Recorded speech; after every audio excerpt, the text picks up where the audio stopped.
អត្ថប្រយោជន៍សំខាន់ទាំង5ពីរនៃការហែលទឹក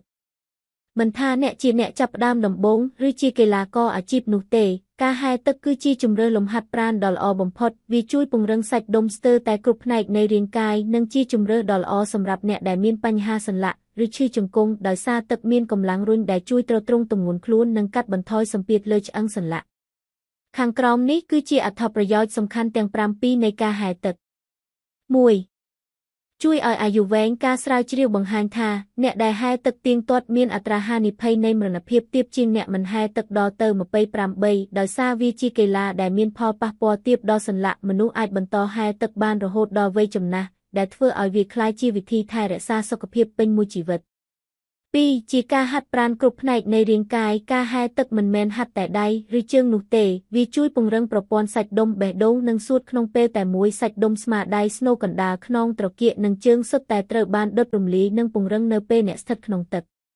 3ដុតបំផ្លាញកាឡូរីសម្រាប់ការសម្រកទម្ងន់ការហែលទឹកមានប្រសិទ្ធភាពខ្ពស់ជាងកីឡាជាច្រើនទៀតក្នុងរយៈពេល1ម៉ោងអ្នកអាចដុតបំផ្លាញកាឡូរីបានចន្លោះពី400ទៅ800កាឡូរីអាស្រ័យលើកម្រិតនៃការហែលការហាត់ប្រាណក្នុងទឹក10ទៅ12សប្តាហ៍អាចជួយកាត់បន្ថយទម្ងន់និងទំហំចង្កេះបានយ៉ាងមានប្រសិទ្ធភាព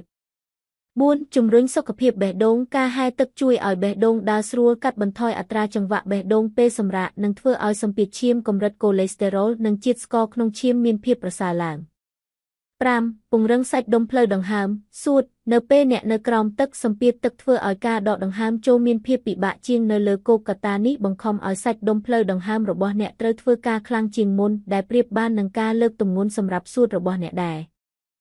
5ជួយឲ្យអារម្មណ៍ស្រស់ថ្លានិងកាត់បន្ថយស្ត្រេសទឹកផ្ដល់នូវអារម្មណ៍ស្ងប់ស្ងាត់ដូចជាការធ្វើសមាធិសម្ពាធទឹកជួយកាត់បន្ថយការឈឺចាប់និងបញ្ចេញសារធាតុ endorphins ដូចជា dopamine និង serotoninដែលជួយឲ្យអ្នកមានអារម្មណ៍រីករាយនិងកាត់បន្ថយអាការៈថប់បារម្ភ7ជំនួយដល់អ្នកមានជំងឺរ៉ាំរ៉ៃសម្រាប់អ្នកដែលមានជំងឺរលាកសន្លាក់ជំងឺ fibromyalgia ឬអ្នកដែលមានបញ្ហាការធ្វើចលនាការហែលទឹកជួយសម្រួលដល់ការឈឺចាប់និងការរឹងសន្លាក់លើសពីនេះវាកាត់បន្ថយការភ័យខ្លាចនៃការដួលក្នុងពេលហាត់ប្រាណផងដែរ